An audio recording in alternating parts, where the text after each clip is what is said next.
બોપલ વિસ્તારમાં બિલ્ડર પર થયેલ હુમલો અને સ્વ બચાવ માટે કરાયેલ ફાયરિંગની ઘટનામાં પોલીસે રાજેન્દ્રસિંહ સોલંકી અને અનિલસિંહ પરમાર નામના આરોપીની ધરપકડ કરી છે.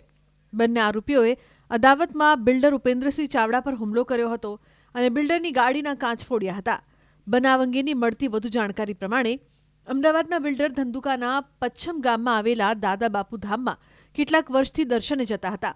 જો કે વ્યસ્તતાને કારણે તેઓ છેલ્લા 4 મહિનાથી દર્શને નહીં જતા આ મામલે ફોન પર બોલાચાલી થઈ હતી. અંતે બોલાચાલી ઉગ્ર થતા રાત્રે જ્યારે તેઓ સામસામે એકબીજાને મળ્યા ત્યારે આ સમગ્ર ઘટના બની, જેમાં અંગત અદાવત રાખીને ગત રાત્રે 8 લોકોએ બિલ્ડર પર જીવલેણ હુમલો કર્યો હતો અને ગાડીના કાચ ફોડ્યા હતા. જો કે આ મામલે બિલ્ડરે પ્રતિકાર સ્વરૂપે સ્વબચાવ માટે પોતાની લાયસન્સવાળી રિવોલ્વરમાંથી હવામાં 2 રાઉન્ડ ફાયર કર્યા હતા. પોલીસે સમગ્ર મામલે ફરિયાદ નોંધીને કાયદેસરની કાર્યવાહી હાથ ધરી છે. ઉલ્લેખનીય છે કે બુધવારે રાત્રે શહેરમાં મેરીગોલ્ડ સર્કલ પાસે થયેલ આ ઘટનામાં ફિલ્મી દ્રશ્યો જોવા મળ્યા હતા, જે સ્થાનિકે પોતાના કેમેરામાં કેદ કર્યા છે.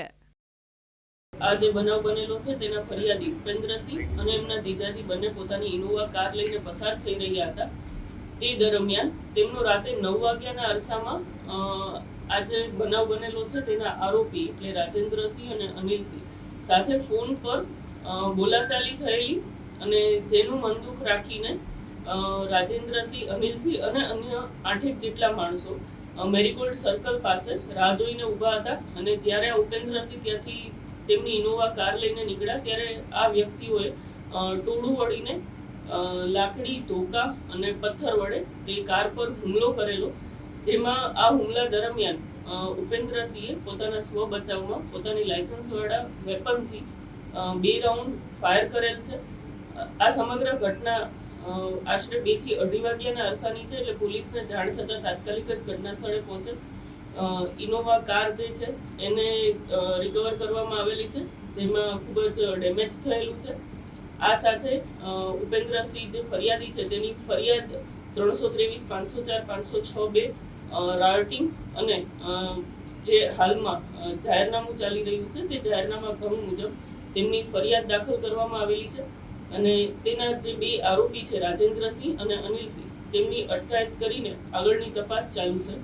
આ જે બનાવ બનેલો છે તેનું મૂળ એવું છે કે આ આરોપી અને ફરિયાદી બંને મૂળ ધંધુકા વિસ્તારમાંથી બિલોંગ કરે છે અને આ વિસ્તારમાં ત્યાંના પચ્છમના જે ભુવાજી છે ત્યાં ફરિયાદીને અવારનવાર જવાનું થતું હતું, પણ છેલ્લા 4 મહિનાથી પોતાની વ્યસ્તતાના કારણે ત્યાં જઈ શકેલ નથી. એટલે આરોપીઓ સાથે તેને ત્યાં દર્શન કરવા નહોતા જતા તે બાબતે બોલાચાલી થયેલ અને ફોન પરની બોલાચાલી ઉગ્ર થતા રાતે જ્યારે તેઓ સામસામે મળી ગયેલ ત્યારે આ હુમલાનો બનાવ બનેલો છે.